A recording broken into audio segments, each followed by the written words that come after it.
नवरात्रि के प्रथम दिन माँ शैलपुत्री की पूजा की जाती है। यदि उचित ढंग से की जाए तो शैलपुत्री की पूजा से मूलाधार चक्र जागृत किया जा सकता है। तो सबसे पहले हम शैलपुत्री की कथा पर बात करेंगे। शैलपुत्री देवी सती का रूप है।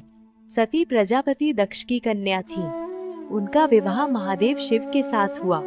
दक्ष ने सती का शिव के साथ विवाह अपने पिता ब्रह्मा के कहने पर किया था, परंतु दक्ष शिव की जीवन शैली के कारण उन्हें पसंद नहीं करते थे।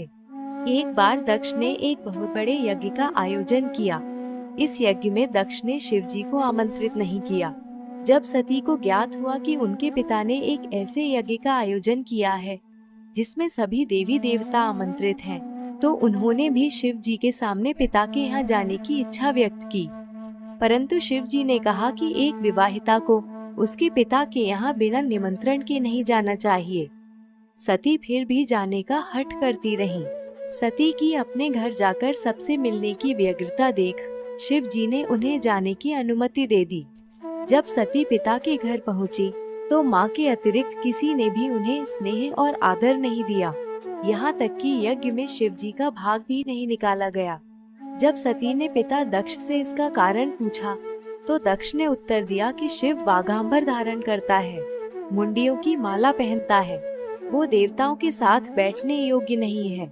पति के लिए ऐसे अपमानजनक शब्द सुनकर सती को बहुत दुख हुआ और उन्हें भयंकर क्रोध आया।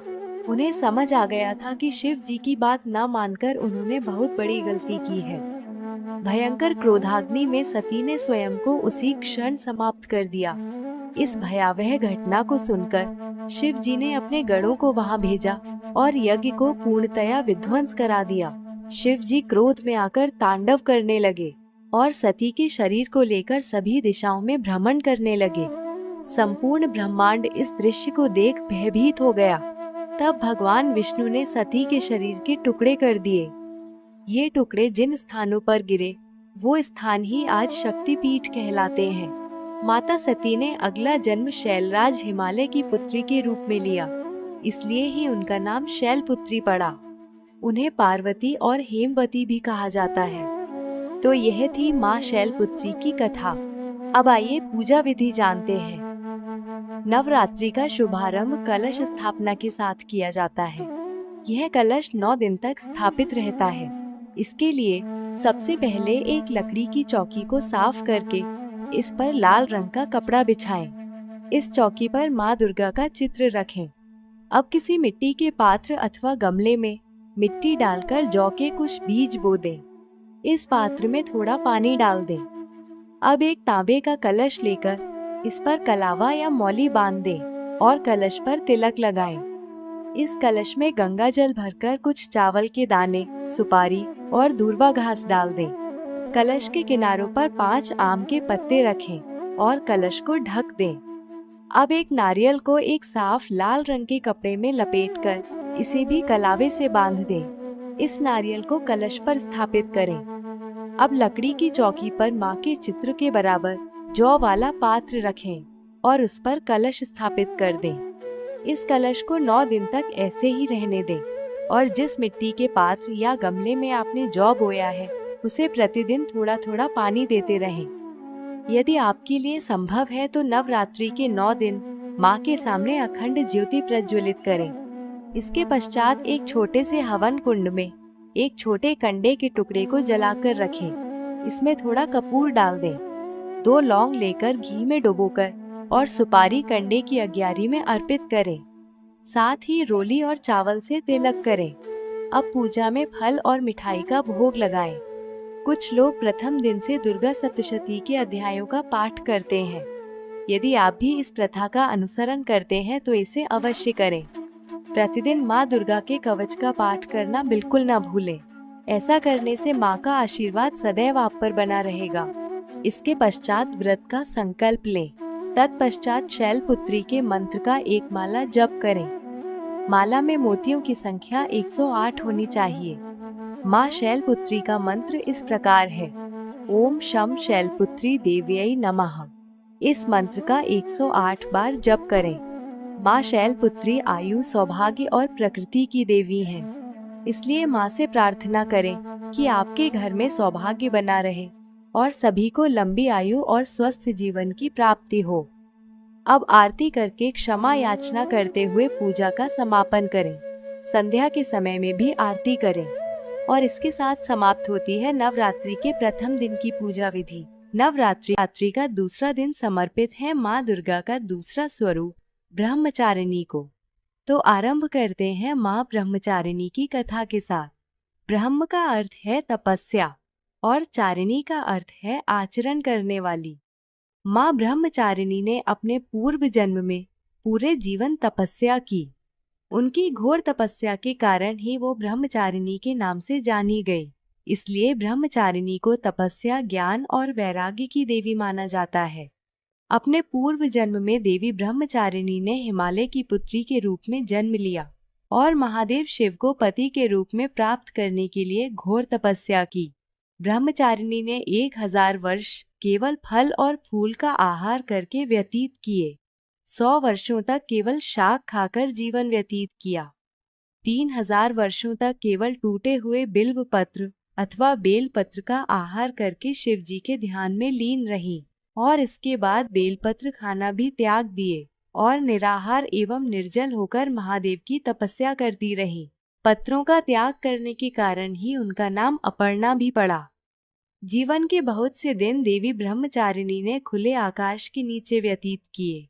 इतनी गहन तपस्या से उनका शरीर बहुत दुर्बल हो गया था। सभी देवता, ऋषिगण एवं मुनि देवी की तपस्या से अभिभूत थे। सभी ने देवी के समर्पण की सराहना की और प्रार्थना करते हुए कहा कि हे देवी, आज तक इस संसार में किसी ने इतनी कठोर तपस्या नहीं की है। ऐसा करने का साहस केवल आप में ही है। आपकी मनोकामना अवश्य पूर्ण होगी और अगले जन्म में चंद्रमौली शिव आपको पति के रूप में प्राप्त होंगे। आप कृपा करके तपस्या छोड़कर अपने घर लौट जाइए। ब्रह्मा जी ने ब्रह्मचारिणी की तपस्या से प्रसन्न होकर उन्हें शिव जी की पत्नी बनने का वरदान दिया और इस प्रकार देवी ने अगले जन्म में शिव जी को अपने पति के रूप में प्राप्त किया। देवी ब्रह्मचारिणी की कथा का सार यह है कि जीवन में कठिनाई के समय में भी अपने पथ से विचलित नहीं होना चाहिए। अध्यात्म और आत्मिक आनंद के लिए माँ ब्रह्मचारिणी का आशीर्वाद आवश्यक है। ब्रह्मचारिणी देवी की आराधना करने वाला मनुष्य मोक्ष का भागी होता है। साथ ही ब्रह्मचारिणी के भक्तों को प्रसन्नता और आरोग्य की प्राप्ति होती है। महातपस्विनी ब्रह्मचारिणी अपने भक्तों को हर प्रकार के भय से मुक्त करती हैं। माँ ब्रह्मचारिणी श्वेत रंग के वस्त्र, दाएं हाथ में जप माला और बाएं हाथ में कमंडल धारण करती हैं। देवी का यह स्वरूप हृदय को शीतलता प्रदान करने वाला और अत्यंत भव्य है। अब हम जानेंगे देवी ब्रह्मचारिणी की पूजा विधि। प्रयास करें कि नवरात्रि की पूजा में लाल या पीले रंग के वस्त्र पहने। सर्वप्रथम जिस कलश को आपने प्रथम दिन स्थापित किया है, इसका तिलक करके दीपक प्रज्वलित करके कलश का पूजन करें। साथ में जो माँ दुर्गा का चित्र है उसका भी कुमकुम और चावल से तिलक करें। आशा है आपने माता के सामने अखंड ज्योति प्रज्वलित की है। इसमें तेल या घी उचित मात्रा में डालते रहें, जिससे ज्योति रात्रि के समय में भी खंडित ना हो। संभव हो तो इस दिन देवी को कमल का पुष्प अर्पित करें। इसके पश्चात फल, मिष्ठान, सुपारी, पान आदि अर्पित करें। जैसा कि हमने प्रथम दिन की पूजा में बताया था कि एक कंडे का टुकड़ा जलाकर इसमें कपूर डालकर लौंग का जोड़ा घी में डुबोकर अर्पित करें और इस अग्यारी का रोली चावल से तिलक करें। अब ब्रह्मचारिणी स्तोत्र मंत्र का 11 बार उच्चारण करें। स्तोत्र मंत्र इस प्रकार है: दधाना कर पद्माभ्याम अक्षमाला कमंडलु देवी प्रसीदतु मयि ब्रह्मचारिण्य उत्तमा। अब दुर्गा सप्तशती का पाठ करके कवच का पाठ करें। साथ ही इस पुस्तक में उल्लेखनीय बीज मंत्रों का भी उच्चारण करें। इसके पश्चात या देवी सर्वभूतेषु ब्रह्मचारिणी रूपेण संस्थिता नमस्तस्यै नमस्तस्यै नमस्तस्यै नमो नमः, इस मंत्र का जप करें। देवी की वंदना करें और प्रार्थना करें कि भौतिक जीवन जीते हुए आपको आध्यात्मिक ज्ञान की प्राप्ति हो और आप वैराग्य की ओर अग्रसर हों। अब देवी की आरती करके क्षमा याचना के साथ पूजा का समापन करें। नवरात्रि के तीसरे दिन माँ चंद्रघंटा की पूजा की जाती है। मैं आशा करती हूँ कि आप सभी भक्तगणों के घरों में माँ की मूर्ति या चित्र के सामने अखंड ज्योति प्रज्वलित है और प्रथम दिन बोए हुए जौ के बीज अब अंकुरित होने लगे हैं। नवरात्रि के 9 दिन पूजा का स्थान इसी प्रकार सुसज्जित रहना चाहिए। माँ दुर्गा का तीसरा रूप चंद्रघंटा अलौकिक वस्तुओं के दर्शन कराता है। यह स्वरूप बहुत आकर्षक, कल्याणकारी और शांति प्रदान करने वाला है। इस स्वरूप में देवी के माथे पर घंटे के आकार का अर्धचंद्र है, इसलिए इन्हें चंद्रघंटा कहा जाता है। इनका शरीर स्वर्ण के समान चमक धारण करता है। माँ चंद्रघंटा के 10 हाथ हैं, जिनमें अनेक अस्त्र शस्त्र सुशोभित हैं। उनका वाहन सिंह है। देवी के मस्तिष्क पर सुसज्जित घंटे की भयंकर ध्वनि राक्षसों और असुरों को भयभीत करती है। मान्यता है कि यदि माँ चंद्रघंटा की पूर्ण विधि विधान से पूजा अर्चना की जाए तो यश और सम्मान की प्राप्ति होती है। देवी चंद्रघंटा कष्टों से मुक्ति दिलाने वाली और हृदय रोग निवारक हैं। यह भी कहा जाता है कि माता चंद्रघंटा की आराधना से भक्तों को पिछले जन्मों के भी पापों से मुक्ति मिलती है। इन देवी की पूजा करने से साधकों को अलौकिक वस्तुओं और दिव्य सुगंधों का अनुभव होता है, परंतु इस प्रकार के अनुभव केवल शुद्ध और तपस्वी साधकों को ही होते हैं। इसलिए स्वच्छ शरीर और पवित्र मन और हृदय से देवी की आराधना कर माँ से आशीर्वाद प्राप्त करना चाहिए। उनकी उपासना से सहज ही सभी सांसारिक कष्टों और बंधनों से मुक्त होकर हम ध्यान में लीन हो सकते हैं। चंद्रघंटा की आराधना मणिपुर चक्र में ध्यान लगाकर की जाती है। अब जानते हैं माता चंद्रघंटा की पूजा विधि। सबसे पहले माँ चंद्रघंटा को कुमकुम का तिलक लगाकर चरण स्पर्श करें। अब जैसा कि हमने नवरात्रि के पहले और दूसरे दिन की पूजा में अग्नि को लौंग का जोड़ा अर्पित करने की विधि बताई है, उसी प्रकार लौंग अर्पित करें। देवी को फल, पुष्प, मिष्ठान आदि अर्पित करें। यदि आप अच्छे मन से स्वयं कोई मिष्ठान बनाकर अर्पित करते हैं तो देवी प्रसन्नता पूर्वक स्वीकार करती हैं। प्रयास करें कि नवरात्रि में प्रतिदिन कुछ घर के बने हुए मिष्ठान का भोग लगाएं। अब दुर्गा सप्तशती के अध्याय का पाठ करें और देवी का कवच पढ़कर चंद्रघंटा बीज मंत्र का उच्चारण करें। यह बीज मंत्र इस प्रकार है: ऐं श्रीं शक्त्यै नमः। इसके पश्चात देवी चंद्रघंटा मंत्र ओम ऐं ह्रीं क्लीं चंद्रघंटायै नमः की एक माला का जप करें। अब दुर्गा आरती या यदि आपकी पुस्तक में माँ चंद्रघंटा की आरती है तो उसे प्रेम पूर्वक गाकर माँ की आरती उतारें। इसके पश्चात माँ से प्रार्थना करें कि आपके सभी पाप नष्ट हों और क्षमा याचना के साथ पूजा का समापन करें। नवरात्रि का चौथा दिन माँ कूष्मांडा को समर्पित है। कूष्मांडा शक्ति का चौथा स्वरूप है। इन्हें सूर्य के समान तेजस्वी माना गया है। अपनी मंद मुस्कान से अंड अर्थात ब्रह्मांड उत्पन्न करने के कारण इन्हें कूष्मांडा नाम दिया गया है। एक पौराणिक कथा के अनुसार मान्यता है कि इन्हीं देवी ने संपूर्ण ब्रह्मांड की रचना की थी। ये संसार की आदि स्वरूपा शक्ति हैं। सूर्य के भीतरी लोक में इनका निवास स्थान है।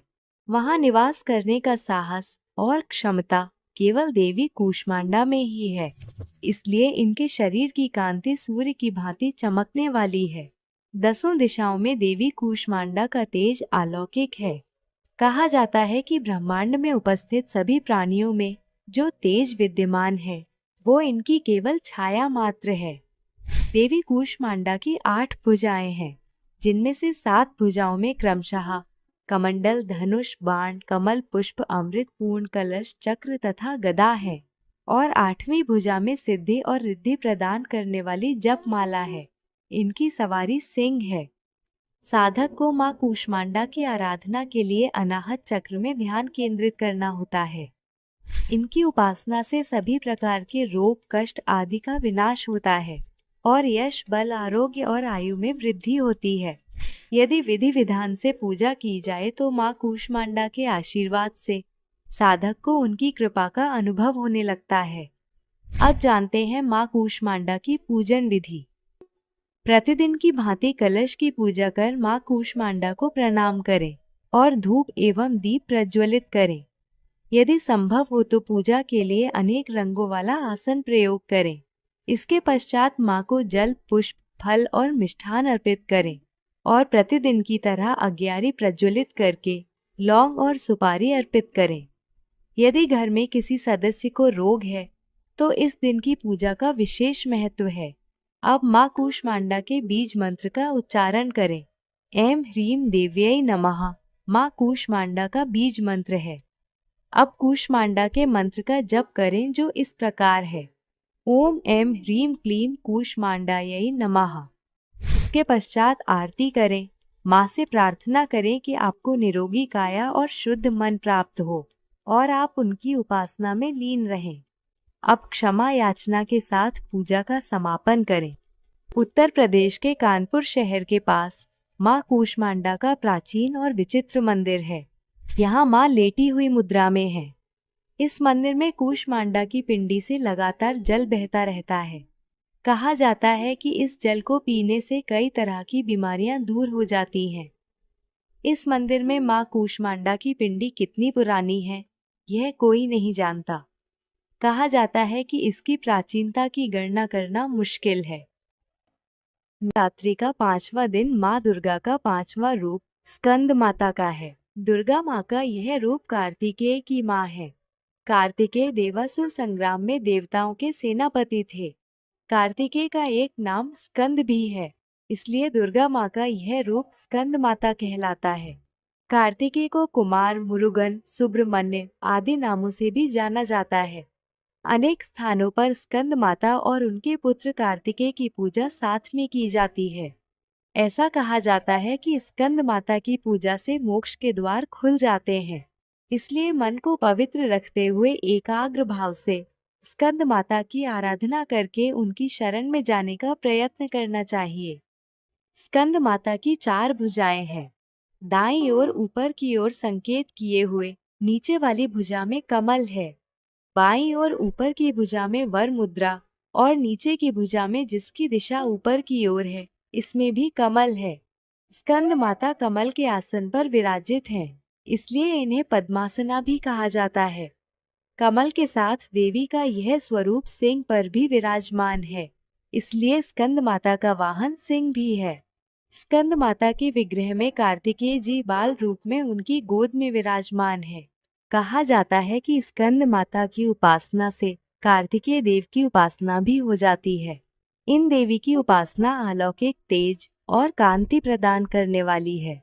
इनकी उपासना से समस्त इच्छाओं की पूर्ति होती है और साधक को शांति और सुख की प्राप्ति होती है। स्कंद माता की उपासना से एक मूढ़ व्यक्ति भी ज्ञानी हो जाता है। संतान की उत्पत्ति के लिए भी स्कंद माता की पूजा की जाती है। वात, पित्त, कफ आदि से पीड़ित व्यक्तियों को भी देवी के इस रूप की पूजा करनी चाहिए। ऐसा करने से ये रोग पूर्णतया नष्ट हो जाते हैं। स्कंद माता की आराधना विशुद्ध चक्र में ध्यान केंद्रित करके की जाती है। अब जानते हैं पूजा विधि। जिस प्रकार आप नवरात्रि में प्रतिदिन कलश पूजन, लौंग अर्पण आदि करते हैं, यह विधि पूर्ण करने के साथ इस श्लोक का उच्चारण करें। सिंहासन गता नित्यम पद्माश्रित करद्वया शुभदास्तु सदा देवी स्कंद माता यशस्विनी। अब स्कंद माता को जल, पुष्प आदि अर्पित करें। स्कंद माता के लिए अलसी का भोग प्रमुख है, तो पूजा में अलसी को अवश्य सम्मिलित करें। देवी के इस रूप को केला भी अति प्रिय है, इसलिए आज के दिन केले का भोग लगाएं। अब बीज मंत्र का उच्चारण करें जो इस प्रकार है। ह्रीं क्लीं स्वमिन्यै नमः। अब दुर्गा सप्तशती के अध्यायों और कवच का पाठ करें। इसके पश्चात यदि संभव हो तो पुस्तक में उल्लेखनीय सभी बीज मंत्रों का उच्चारण करें। अब स्कंद माता के मंत्र ओम ऐं ह्रीं क्लीं स्कंद मातायै नमः का एक माला जप करें। तत्पश्चात स्कंद माता या दुर्गा माँ की आरती करके क्षमा याचना करें और इस प्रकार 5वें दिन की पूजा संपन्न हुई। यह आरती भी अवश्य करें।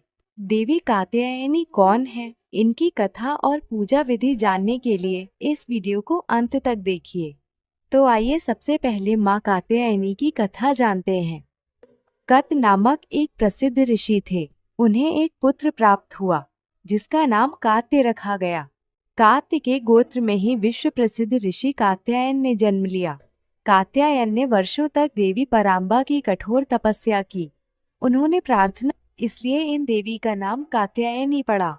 देवी ने अश्विन कृष्ण चतुर्दशी के दिन उत्पन्न होकर सप्तमी, अष्टमी और नवमी के दिनों में ऋषि की आराधना स्वीकार की और दशमी के दिन महिषासुर का वध किया। माँ कात्यायनी की उपासना परेशानियों को नष्ट करने वाली है। उनकी आराधना से विवाह संबंधी कष्ट और दोष नष्ट हो जाते हैं। कात्यायनी की पूजा करने से देव गुरु बृहस्पति प्रसन्न होते हैं और अच्छा वर प्राप्त होने का वरदान देते हैं। वैवाहिक जीवन में यदि कष्ट हो तो भी माँ कात्यायनी की उपासना फल प्रदान करने वाली है। यदि विवाह में बाधा हो तो भी माँ कात्यायनी की पूजा की जाती है। कहा जाता है कि जब ब्रज की सभी गोपियाँ भगवान कृष्ण को अपने पति के रूप में प्राप्त करना चाहती थी, तब गोपियों ने माँ कात्यायनी की ही पूजा की थी। कंठ रोगियों को विशेष रूप से देवी के इस रूप की पूजा करनी चाहिए। कात्यायनी का स्वरूप अत्यंत आकर्षक, भव्य और आभूषणों से सुसज्जित है। उनकी 4 भुजाएं हैं। दाईं ओर ऊपर की भुजा अभय मुद्रा और नीचे वाली वर मुद्रा में है। बाईं ओर ऊपर की भुजा में तलवार और नीचे की भुजा में कमल का पुष्प सुशोभित है। माँ कात्यायनी का वाहन भी सिंह है। देवी कात्यायनी की पूजा विधि। साधक को आज्ञा चक्र में ध्यान लगाने से कात्यायनी की उपासना करनी चाहिए। नवरात्रि के प्रतिदिन की भांति विधि विधान से पूजा करें। माँ कात्यायनी को शहद अति प्रिय है, अतः पूजा में शहद का भोग अवश्य लगाएं। साथ ही देवी के इस रूप को लाल रंग बहुत प्रिय है, तो देवी के विग्रह को लाल रंग की चुनरी पहनाएं। लाल रंग के पुष्प अर्पित करें और संभव हो तो लाल रंग के ही वस्त्रों में पूजा करें। क्लीं श्री त्रिनेत्रायै नमः, इस बीज मंत्र के उच्चारण के साथ देवी का पूजन करें। इसके पश्चात ओम ऐं ह्रीं क्लीं कात्यायै नमः मंत्र का माला पर जप करें। अब आरती और क्षमा याचना के साथ पूजा का समापन करें। माँ कालरात्रि की संपूर्ण जानकारी। माँ कालरात्रि का स्वरूप तो अत्यंत विकराल है, परंतु ये अपने भक्तों को शुभ फल प्रदान करने वाली हैं। इस कारण इन्हें शुभंकारी भी कहा जाता है। अंधकारमयी स्थितियों का विनाश करने वाली और काल से भी रक्षा करने वाली देवी है कालरात्रि। माँ कालरात्रि दानवी शक्तियों का विनाश करने वाली है। आसुरी शक्तियाँ इनके नाम मात्र से ही भयभीत हो जाती हैं। कालरात्रि की आराधना से भक्त हर प्रकार के भय से मुक्त हो जाते हैं। माँ कालरात्रि का रूप अत्यंत विभत्स और विकराल है। उनके शरीर का रंग अंधकार के समान काला है, केश बिखरे हुए हैं और गले में मुंडियों की माला है। देवी कालरात्रि के 3 नेत्रों से विद्युत के समान तीव्र प्रकाश वाली किरणें निकलती रहती हैं। नासिका से हर श्वास पर ज्वालाएं निकलती हैं। माँ कालरात्रि दाईं ओर की ऊपर की उठी हुई भुजा से वर प्रदान करती हैं और दाईं ओर नीचे की ओर झुकी हुई भुजा अभय मुद्रा में है। बाईं ओर ऊपर की भुजा में कांटा और नीचे की भुजा में कटार अथवा खड्ग है। देवी कालरात्रि की सवारी गर्धव अर्थात गधा है। यदि शुद्ध मन और भावना से कालरात्रि की उपासना की जाए तो भक्त मनचाही सिद्धि प्राप्त कर सकता है। इनकी उपासना करते समय यम, नियम और संयम का पूर्ण ध्यान रखना आवश्यक है। आइए अब जानते हैं माँ कालरात्रि की पूजा कैसे की जाए। कालरात्रि का ललाट में ध्यान किया जाता है। सर्वप्रथम कलश पूजन के साथ अग्यारी में लौंग का जोड़ा इत्यादि अर्पित करें और प्रतिदिन की भांति विधि विधान से रोली, अक्षत आदि से देवी का तिलक करें। अब देवी के बीज मंत्र क्लीं ऐं श्रीं कालिकायै नमः का 9 से 11 बार उच्चारण करें। इसके पश्चात कालरात्रि मंत्र ओम ऐं ह्रीं क्लीं कालरात्रयै नमः का 1 माला जप करें। अब दुर्गा सप्तशती का पाठ करें और सभी बीज मंत्रों का भी उच्चारण करें। अंत में आरती एवं क्षमा याचना के साथ पूजा का समापन करें। माँ कालरात्रि का मंदिर बिहार में सारण जिले के नया गांव में स्थित है।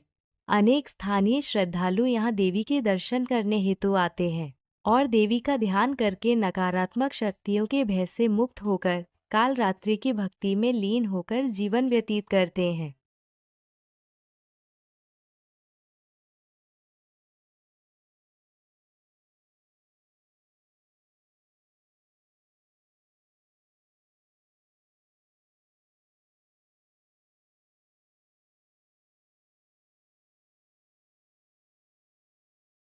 माँ दुर्गा का अष्टम रूप श्री महागौरी है। महागौरी का पूजन नवरात्रि के अष्टम दिन किया जाता है। यह दिन बहुत शुभ होता है। इस दिन महागौरी की उपासना से असंभव कार्य भी संभव हो जाते हैं। नवरात्रि की अष्टमी को लोग अनेक कार्यों का शुभारंभ करते हैं। माँ महागौरी की आराधना मनोवांछित फल प्रदान करने वाली है। महागौरी आदि शक्ति हैं। इनके ओज और तेज से संपूर्ण जगत प्रकाशमान होता है। दुर्गा सप्तशती में उल्लेखनीय है कि शुंभ निशुंभ राक्षसों से पराजित होने के पश्चात देवताओं ने गंगा तट पर जिन देवी की आराधना की वे आदि शक्ति महागौरी ही हैं। महागौरी के विषय में दो कथाएं प्रचलित हैं। एक कथा के अनुसार महादेव शिव को पति रूप में प्राप्त करने के लिए देवी ने कठोर तपस्या की, जिससे उनका शरीर काला पड़ गया। उनकी तपस्या से प्रसन्न होकर शिव जी ने देवी को स्वीकार कर उनका शरीर गंगा जल से धोया। तब से देवी का शरीर अत्यंत कांतिमान और तेजपूर्ण हो गया और तभी से इन्हें महागौरी कहा जाने लगा। दूसरी कथा के अनुसार एक बार शिव जी ने पार्वती जी के रूप के लिए कुछ कटु शब्द कह दिए, जिससे पार्वती जी आहत हुईं और कठोर तपस्या में लीन हो गई। जब अनेक वर्षों तक मां पार्वती वापस नहीं आई, तब शिव जी उनकी खोज में निकल पड़े और अंततः उन्हें ढूंढ लिया। जैसे ही शिव जी ने मां पार्वती को देखा, वो आश्चर्यचकित हो गए। उनके चेहरे पर तेज श्वेत रंग और उनकी ओजपूर्ण काया देख शिव जी ने उन्हें गौर वर्ण का वरदान दिया और तब से ही पार्वती जी को महागौरी के नाम से भी जाना गया। महागौरी का वर्ण गौर है। देवी के आभूषण एवं वस्त्र भी श्वेत हैं और मुद्रा अत्यंत शांत है। चार भुजाओं वाली महागौरी की दाहिनी ओर ऊपर की भुजा अभय मुद्रा में और नीचे की भुजा में त्रिशूल है।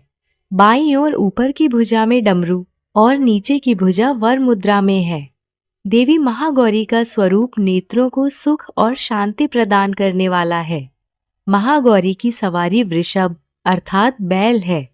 देवी महागौरी ने शिव जी को अपनी तपस्या से प्रसन्न किया और उन्हें पति रूप में प्राप्त करने के लिए घोर तपस्या की।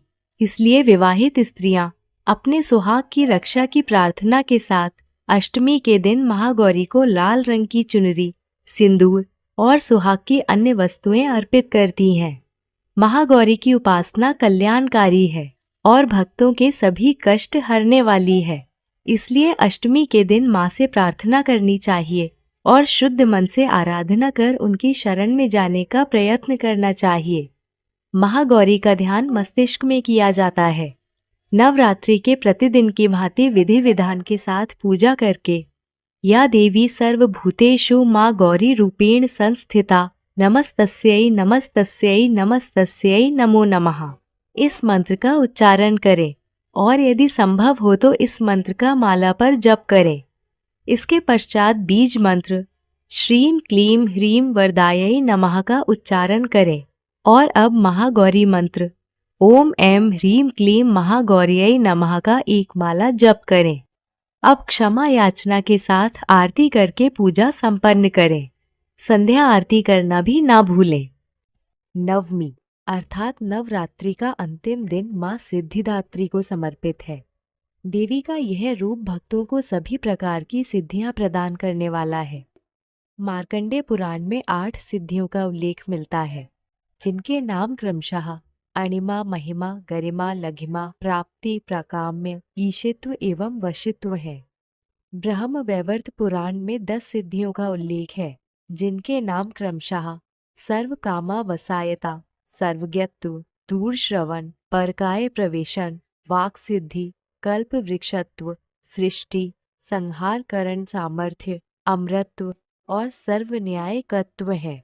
इस प्रकार पुराणों में कुल मिलाकर 18 सिद्धियों का उल्लेख मिलता है। माँ सिद्धिदात्री इन सभी सिद्धियों की स्वामिनी है और सभी सिद्धियां अपने भक्तों को प्रदान करती हैं।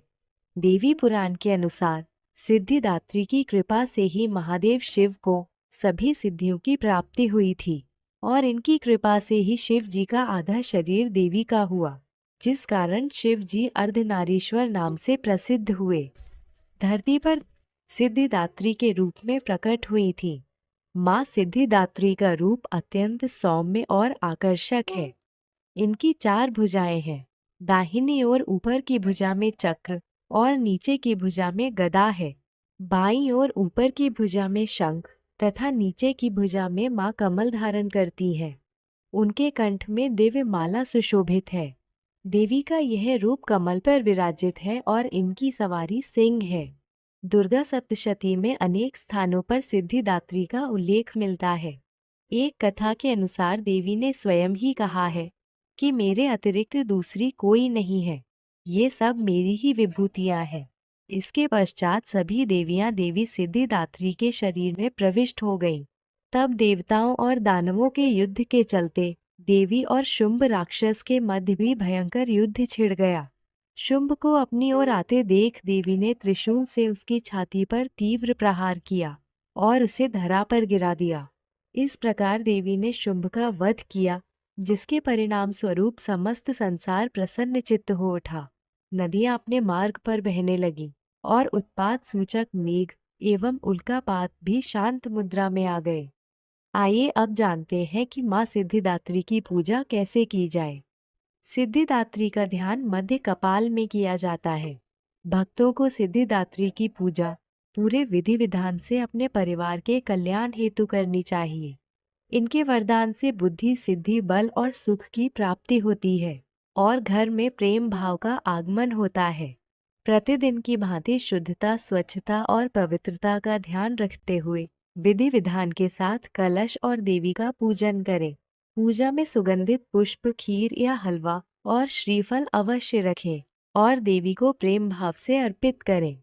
देवी का पूजन करते समय बीज मंत्र ह्रीम क्लीम ऐं सिद्ध्यै नमः का 9 से 11 बार उच्चारण करें। अब एक हवन कुंड तैयार करें जिसमें आम की लकड़ियां, हवन सामग्री और कपूर का प्रयोग करके अग्नि प्रज्वलित करें। अब हवन में 108 बार हवन सामग्री और घी की आहुति दें।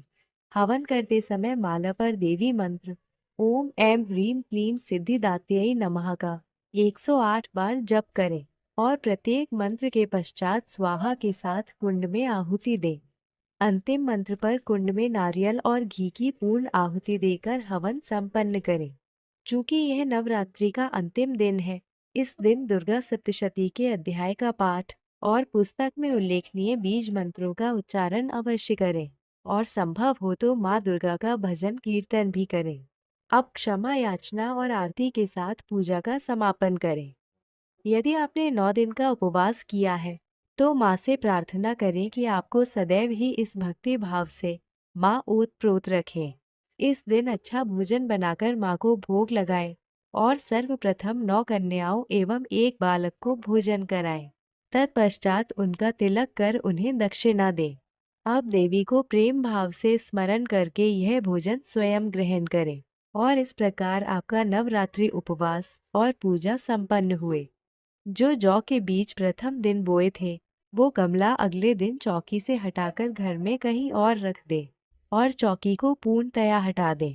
यदि संभव हो तो संध्या में प्रतिदिन माँ की आरती करते रहें। इससे घर में समृद्धि और शांति का आगमन होगा। और मित्रों, इसके साथ समाप्त होती है हमारी नवरात्रि सीरीज। हम लेकर आते रहेंगे आने वाले पर्वों से संबंधित अनेक जानकारी।